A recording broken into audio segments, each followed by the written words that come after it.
Neste dia dedicado ao combate ao alcoolismo, nós não poderíamos tratar de outro assunto aqui no consultório. A dependência traz prejuízos para a vida profissional, social e familiar. A boa notícia é que o problema pode ser controlado desde que haja empenho e ajuda necessária. Vamos saber mais detalhes sobre o tratamento com o psicólogo Pablo Araújo. Pablo, bom dia, obrigado, por falar com a gente. Bom dia, Wilker. Eu que agradeço pelo convite, pela oportunidade que vocês estão oferecendo para que a gente fale sobre um tema tão importante e que repercute de uma maneira muito significativa na vida de milhões de brasileiros. Então, é importantíssimo que a gente compreenda esse assunto do qual a gente vai tratar. Pablo, eu queria que você começasse explicando para a gente, o alcoolismo tem cura? O alcoolismo é uma doença e aqui é importante a gente já fazer essa pontuação, porque há uma dificuldade muito grande em compreender isso. Normalmente o alcoolista ele é muito estigmatizado. As pessoas falam, né, que é uma pessoa que é fraca, né, que tem falta de vontade, enfim, e por isso não conseguem abandonar o vício. Mas é importante a gente pontuar aqui que o alcoolismo ele é uma doença, assim como inúmeras outras doenças que a gente tem dos transtornos mentais. Então, é uma doença que precisa de um tratamento específico para que a pessoa consiga alcançar aí essa, entre aspas, cura, né? Não há uma cura para o alcoolismo, mas é possível sim a pessoa, a partir de um tratamento com uma ajuda especializada, conseguir, né, abandonar o vício, né, da bebida. Pablo, bom dia para você. Nós recebemos uma pergunta aqui, a pessoa não se identificou, mas ela disse que está passando pelo problema em casa e ela acha que tem um parente que é alcoólatra. Como é que a pessoa sabe? Como é que ela pode ter certeza se a pessoa ali que ela convive é alcoólatra? Então, como eu disse, é uma doença. E é uma doença que tem determinadas características. Então, para que a gente consiga diagnosticar, ou mesmo para o parente, né, o amigo que convive com uma pessoa que ele acredita que possa estar se transformando num alcoólatra, há certos padrões de comportamentos que a gente pode observar e isso nos permite entender se a pessoa de fato ela é ou não alcoólatra. Eu queria só fazer uma diferenciação, Marina. Existem 3 diferenças. Há pessoas que... Nós tivemos aí, tá paralisado aí, a nossa conexão com o Pablo tá prejudicada nesse momento. A gente vai tentar reconectar aqui com ele. A gente está falando sobre o alcoolismo, né, com o Pablo, que é psicólogo. Então, ele está explicando para a gente se é realmente uma doença, como a gente pode aí detectar, né, perceber que uma pessoa aí que convive com a gente se tem esse problema, que eu acho que é muito importante, né? Então, enquanto a gente consegue ainda reconectar aí com o Pablo, a gente vai ler alguns recadinhos aqui. Agora há pouco até li uma pergunta aí, né, que veio aqui da web, mas tem muitas mensagens também de carinho aqui pra gente, que a gente tem recebido o tempo todo aqui, a gente sempre pede também, né? E vocês atendem esse pedido, a gente fica feliz. Wilker, tem algum recadinho por aí pra gente começar? Tem sim, várias mensagens carinhosas, Marina? O pessoal tá lá no nosso Instagram, todo mundo muito ativo, mandando mensagens pra gente, A Maria Socorro tá mandando mensagem, acompanha o nosso programa sempre. A Soares Mendonça também e a Geralda também. E a Conceição Assunção, ela está escrevendo lá amém, lá no na nossa publicação, onde a gente chamou o pessoal para participar da nossa conversa aqui sobre o alcoolismo, né? Um assunto muito sério, com certeza é uma doença ali que influencia na vida de toda a família, né? Se tem uma pessoa alcoólatra numa casa, todas as outras pessoas que vivem ali, que convivem com essa pessoa, são impactadas com certeza, por isso é um assunto muito sério. A gente vai falar disso mais ainda no nosso programa de hoje, tá bom? E enquanto isso, a gente manda abraço. Michele Maria tá mandando abraço, ela que mora em Goiânia. A Maria do Livramento, que é de Natal, no Rio Grande do Norte, acompanha sempre o programa, tá ligada, obrigado pela companhia. O Valmir Rocha Brandão, Ele é lá de Itanhaém, em São Paulo. Ele é associado à FIP, acompanha a TV Pai Eterno, gosta da nossa programação. Um abraço para você, Valmir Rocha. Seja muito bem-vindo sempre aqui em casa. Obrigado pela sua participação e obrigado pela sua companhia todas as manhãs. Tenho recadinhos aqui também, Wilker. Olha só, a Maria de Lourdes Loss, ela mandou pra gente aqui que pede oração por toda a família dela, que é Maria de Lourdes, mora em Colatina, no Espírito Santo. Pode deixar, viu, Maria de Lourdes? Mandou aqui pra gente, bom dia abençoado. Um bom dia abençoado para você também. Tenha certeza que o seu pedido de oração aí para toda a sua família estará aqui aos pés do Divino Pai Eterno e também de Nossa Senhora, viu? Com certeza iremos rezar por você e pela sua família. A Bernadette Loss também mandou para a gente aqui corações, ela é lá de Colatina, Espírito Santo. A Sani também mandou aqui um emoji super fofinho, vários emojis, né? A Socorro e a Ivonês também mandaram amém aqui para a gente, falando do nosso assunto, né, importante de hoje, que é o combate ao alcoolismo. Inclusive, já temos aqui o Pablo de volta conosco. Ele falava aí de como a gente pode perceber, né, que uma pessoa que está ali ao nosso lado, às vezes dentro de casa, né, da família ou algum amigo, como é que essa pessoa, como é que a gente define, como é que a gente sabe, tem certeza se essa pessoa é um alcoólatra? Oi, Pablo. Oi, Marina. Desculpa, gente. Tranquilo. Internet. Deu uma caída aqui.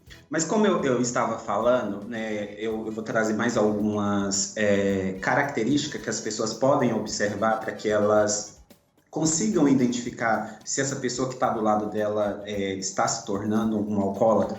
Como eu estava falando anteriormente, tem a questão da tolerância. A pessoa vai aumentando cada vez mais as doses de consumo, né? Ou seja, ela passa a ter ingestões excessivas da bebida. É aquela pessoa que não consegue reduzir a bebida, sabe? Você fala para a pessoa, olha, você está bebendo muito, você tem que parar, mas a pessoa não consegue reduzir a quantidade de consumo. Quando você observa que aquela pessoa está reduzindo o círculo social dela, está ficando mais sozinha, mais isolada, né? E ela passa a buscar cada vez mais a bebida. Ela gasta mais tempo procurando a bebida do que fazendo outras atividades. Então, quando você começa a observar essas características nessa pessoa, é importante, né, que você busque ajuda. Porque, segundo dados da Fiocruz, mais ou menos 2 milhões de pessoas no Brasil têm traços de dependência do álcool, ou seja, é um número muito grande, é um número muito considerável. Em 2019, a Fiocruz fez uma pesquisa e 46 milhões de pessoas haviam relatado que tinham tomado pelo menos uma dose de álcool nos últimos 30 dias. Então, de fato, é um tema muito importante que atinge milhões de brasileiros. A gente tem, quando conversa, né, sobre a dependência do álcool com muitas pessoas, elas falam assim, eu só bebo fim de semana. E aí a Júlia, ela mandou uma mensagem pra gente escrevendo assim, se a pessoa não bebe todos os dias, mas emenda os dias no final de semana, então bebe na sexta, no sábado e domingo, isso é considerado dependência? Até que ponto isso é saudável, isso é normal? Como você colocou, né, dentro da pergunta da telespectadora, ela abusa no final de semana. É aquilo que eu vinha diferenciando agora há pouco. Tem o uso esporádico, tem o uso abusivo da substância e tem a dependência química, né? Dentro do uso abusivo, né, desse uso excessivo, a pessoa tem prejuízos, porque a pessoa que bebe o final de semana inteiro, né, certamente isso vai trazer uma série de prejuízos para ela, né, se ela é uma pessoa casada, né, isso vai de alguma forma repercutir no relacionamento dela, né, às vezes é aquela pessoa que não consegue trabalhar na segunda-feira, né, ou é aquela pessoa, infelizmente, que às vezes acaba dirigindo, né, mesmo embriagado. Então, esse uso abusivo também traz muitos prejuízos, mas não necessariamente caracteriza uma dependência. Obviamente que isso pode evoluir para uma dependência química, porque a dependência química é quando há a perda do controle. A pessoa já não consegue mais ter controle algum sobre a substância. Certo. Pablo, agora qual que é a relação entre álcool e agressividade? O álcool, ele acaba...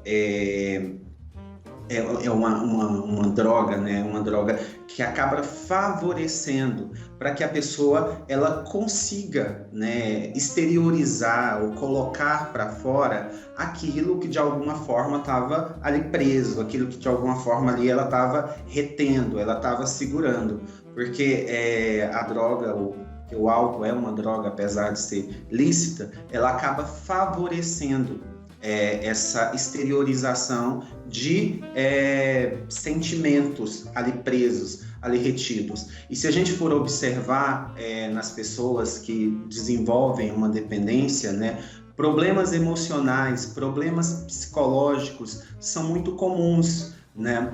Por exemplo, eu atendia uma paciente que relatava, né, da perda do pai por conta do alcoolismo.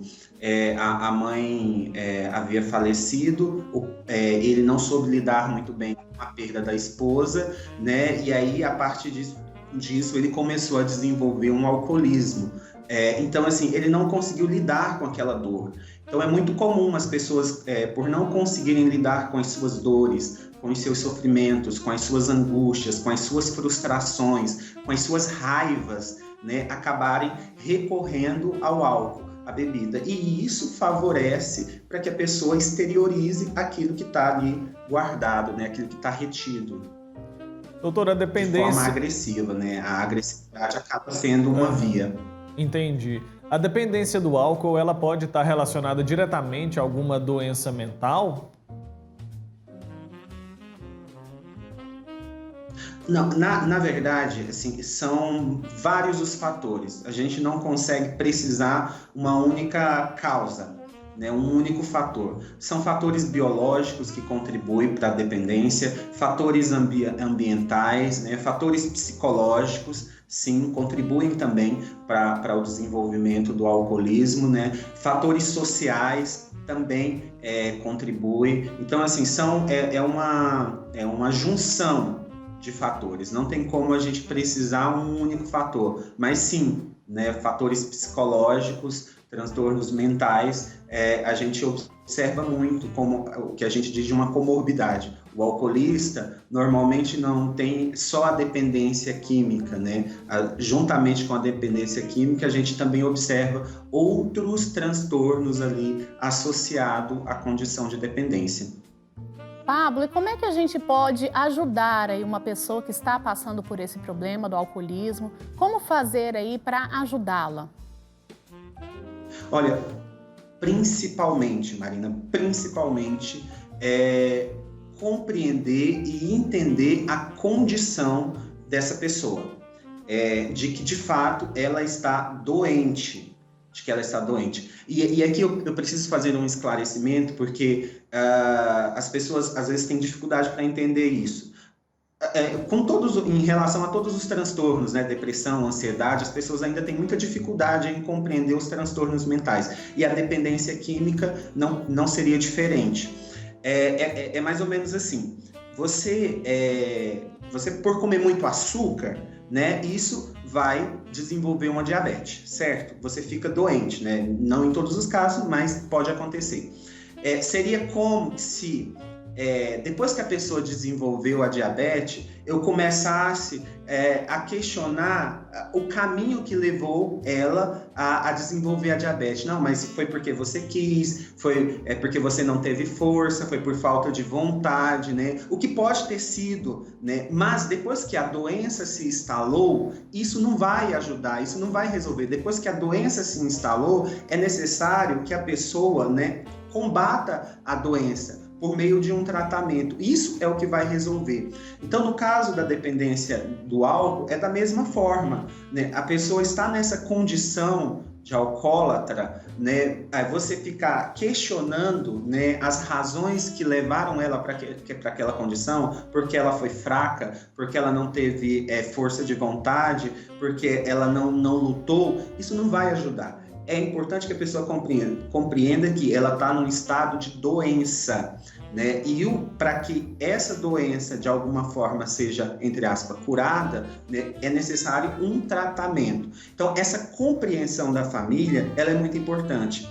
Mas, obviamente, que para a família isso é muito difícil, porque o alcoolismo é uma das doenças mais difíceis, né, das pessoas aceitarem que tem. Por isso que, normalmente, só pessoas de mais idade, velhas, que buscam ou recorrem ao tratamento depois de um longo período aí de abuso da substância. Então, a família já sofreu muito com isso. Né? A família já teve inúmeras dificuldades por conta dessa condição. Então é difícil para os familiares realmente lidar com essa questão. Mas é muito importante que os familiares, primeiro, familiares ou pessoas próximas a essa pessoa que está nesse estado, compreenda que de fato essa pessoa está doente, que ela precisa de uma ajuda especializada. Então a gente tem inúmeros recursos hoje, né, para o tratamento do alcoolismo, né? A pessoa pode procurar um CAPS,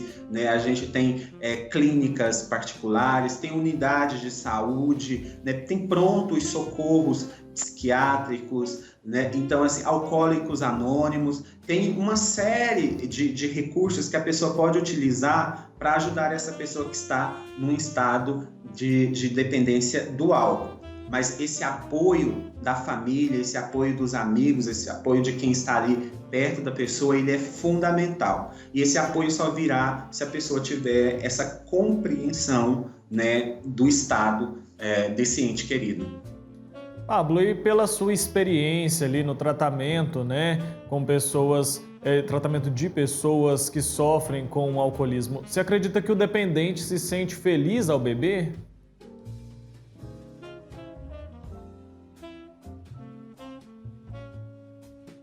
Sim, não é que ele se sente feliz, né? Porque se a gente for falar de felicidade, ela tem uma conotação um pouco mais ampla, mas ele tem prazer, né? Porque o álcool, ele acessa uma área do nosso cérebro responsável por nos dar prazer. Então, por meio da substância, ele obtém prazer. Isso é inegável. Por isso que vicia, por isso que a pessoa quer usar cada vez mais e mais, porque ela vai em busca dessa sensação de prazer. Imagine você aí tá sofrendo com uma grande dor por conta de uma grande perda, né? Tá com aquela angústia tremenda, e aí de repente, quando você toma um gole, né, você obtém ali um alívio. Você obtém ali uma sensação de prazer, uma sensação de relaxamento, né? O cérebro, ele não vai fazer juízo de valor se isso é bom ou ruim. Ele vai entender que aquilo deu prazer para ele e ele vai pedir aquilo cada vez mais. Por isso que o alcoólatra acaba recorrendo cada vez mais para a substância, para obter prazer. Pablo, a pessoa, vamos falar um pouquinho sobre o tratamento do alcoolismo. A pessoa, o doente, quando está se tratando, né, ele tem que abandonar de vez o álcool ou ele pode ir diminuindo? Tem como isso? Diminuir, reduzir? Ou não? Realmente ele tem que cortar o mal ali pela raiz? Olha, Marina, é importante primeiro no tratamento a gente compreender a função da bebida na vida dessa pessoa. A gente precisa entender, né, qual que é a importância da bebida na vida da pessoa, qual que é a relação que essa pessoa estabeleceu com aquela substância. Em um dado momento, né, em dadas circunstâncias, a pessoa foi compreendendo, né, que o álcool, que a bebida, seria aquilo que traria, né, o bem-estar para ela, aquilo que de fato seria a resposta para ela. Então é importante a gente compreender essa relação, porque à medida que a pessoa vai compreendendo essa relação, né, a função, a importância que a substância tem na vida dela, ela vai tendo condições de buscar meios, mecanismos, né, em outros lugares, tentando falar de forma mais prática, né? Se eu estou em busca de prazer e a substância me dá prazer, de que outras formas eu posso obter prazer? Como eu posso obter prazer que não seja só com o álcool, né? Porque aí a pessoa ela vai desenvolvendo esse olhar, essa percepção, né? Se é apoio que eu busco na bebida, onde eu posso buscar apoio, né? Que não seja na bebida. Se é me sentir seguro, onde eu posso buscar segurança que não seja só na bebida. Então, é preciso que a pessoa vá entendendo a relação que ela estabeleceu com aquela substância, para que ela vá desenvolvendo recursos para que ela consiga deixar de usar aquela substância. Então, o trabalho ele vai nesse sentido real, o manejo vai nesse sentido, nessa compreensão que vai permitindo, né, a atuação da pessoa sobre o problema dela. E aí isso muda de pessoa para pessoa, de caso para caso, né? É relativo. Quando a gente fala sobre alcoolismo, vem muito à nossa cabeça a imagem ali do homem, né? Do homem adulto. Você tem identificado ali que isso vem mudando, que as mulheres também estão sendo mais vítimas do alcoolismo? Olha, ainda, né, segundo os dados da Fiocruz, né, o consumo de homens ainda é muito maior em relação às mulheres, né? Há um pequeno aumento, sim, a gente vem percebendo um aumento, mas ainda é muito maior. Segundo dados da Fiocruz, né, o brasileiro, dos que bebem, eles bebem em média 10 litros de álcool por ano, né? Desses, os homens bebem em média 13 litros e as mulheres 4 litros de álcool por ano. Então a gente percebe que sim, ainda o consumo por parte dos homens ainda é muito maior. Mas sim, a gente observa um aumento, né, no número de mulheres que estão bebendo cada vez mais. Isso por conta, né, de fatores culturais, obviamente, né? Hoje, né, há uma liberdade muito maior, né? A mulher já não é tão mais estigmatizada por conta do consumo, né? Mas ainda assim é bem menor do que os homens. Pablo, você disse aí na resposta anterior sobre algumas questões aí que podem substituir aí, né, a questão do apoio que o álcool dá para essa pessoa.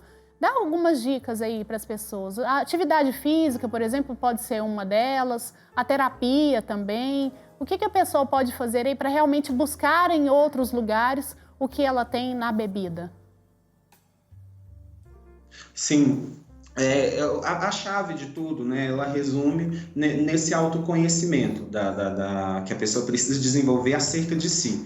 A pessoa precisa entender como ela funciona, né, como eu disse, né, o que pode dar apoio para ela, o que pode trazer a sensação de segurança que ela busca, né, o que pode facilitar para que ela desenvolva suas competências, suas habilidades, enfim. Então, esse processo, né, ele passa necessariamente por um autoconhecimento. Atividades físicas, sim, ela de um modo geral é importantíssima para o nosso desenvolvimento psicológico, para o nosso bem-estar. Então, em todos os aspectos, a atividade física ela é importante. Mas terapia, né, como você colocou, sim, é importantíssima, porque nós somos seres de relações. A gente está se relacionando o tempo todo com pessoas, com coisas, com ideias, com objetos, com substâncias, né? Então, como a gente vai estabelecer essas relações, de que forma elas vão ser, se vão ser abusivas ou se vão ser saudáveis, isso vai determinar muito, isso vai ser determinado muito pelo nosso posicionamento, pela forma que somos, pela forma que agimos. E se a gente quer alguma mudança, a gente precisa se conhecer, a gente precisa se entender. Então, a terapia é um excelente recurso, é um excelente mecanismo que a pessoa pode sim utilizar. Mas, Mariana, nem todo mundo, né, busca a terapia, ou talvez nem todo mundo precise buscar a terapia, né? O quadro aqui, né? Hoje a gente tem muitos instrumentos para que as pessoas se conheçam, para que as pessoas se percebam, né? Várias dicas estão sendo dadas aqui. Então, a gente hoje tem muitos recursos que nos possibilita, né, passar por esse autoconhecimento e a gente ir cada vez mais se responsabilizando pelos nossos atos, pelas nossas ações, pela forma como vivemos, né, pelos prazeres que iremos obter ao longo da vida, pelas conquistas que iremos obter, pelas realizações que teremos. Então, essa responsabilização que a gente precisa precisa ter sobre a nossa vida, sobre a condução da nossa vida, da nossa história, né, passa muito por esse autoconhecimento que a gente pode desenvolver de inúmeras maneiras, de N formas, né? Então, há muitos recursos hoje disponíveis para nós. Antes da gente encerrar, eu queria que você deixasse aí uma mensagem para as famílias, né, que tem alguma pessoa ali que é dependente do álcool. A gente sabe que as famílias muitas vezes também são vítimas dessa dependência. Como eu disse, aqui em momento nenhum, quando eu falei que as pessoas precisam compreender que é uma doença, né, o objetivo é negar o sofrimento, negar a dor das famílias. Como eu disse, essa condição, né, ela traz inúmeros prejuízos para as famílias, né, brigas, infelizmente, né, agressões nos lares, né, tem muitos prejuízos financeiros, a pessoa passa a viver em função da bebida, gasta todo o dinheiro, não consegue trabalhar, a pessoa se isola em muitos casos, né, e isso causa muito sofrimento, isso causa muita dor para os familiares. Ver isso, né, um pai ou uma mãe, ou um irmão ou um filho nessa condição.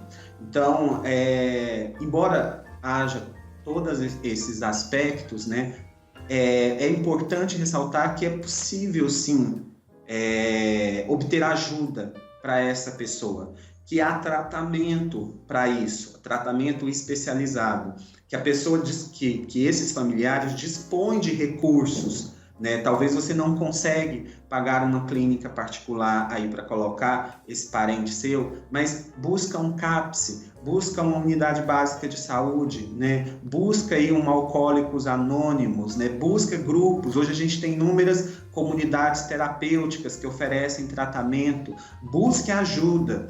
A gente tem instituições que oferecem atendimento psicológico, né? As faculdades. Eu mesmo trabalho numa instituição, no ITGT, inclusive a minha professora esteve aqui na semana passada, a Virgínia. Lá a gente oferece tratamento para pessoas que não têm condições de pagar ou que precisam pagar um valor reduzido. Então, para esses familiares, a mensagem que eu deixo não desistam dos seus entes queridos, não desistam dos seus parentes, busque ajuda, busque tratamento especializado, que hoje há muitos recursos para ajudar essas pessoas que estão nessa condição. Apesar da dor, apesar do sofrimento, não perca a esperança. Obrigada, então, Pablo Araújo, que é psicólogo, por ter conversado com a gente sobre esse assunto importante. Muito obrigada, até uma próxima oportunidade, tá? Eu que agradeço pela oportunidade. Posso deixar meu Instagram aqui rapidinho? Pode, claro.